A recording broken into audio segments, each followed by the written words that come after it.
هنعمل مع بعض احلى عصير برتقال بالجزر. العصير ده يا جماعة مفيد جدا جدا جدا جدا للكبير وللصغير وللأطفال. تمام.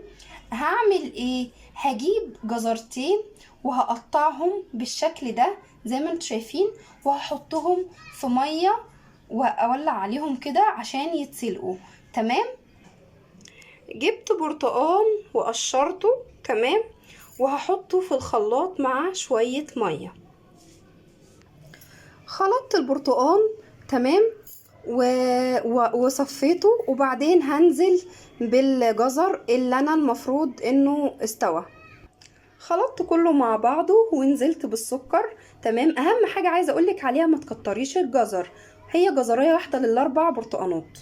وادي احلى كوباية عصير.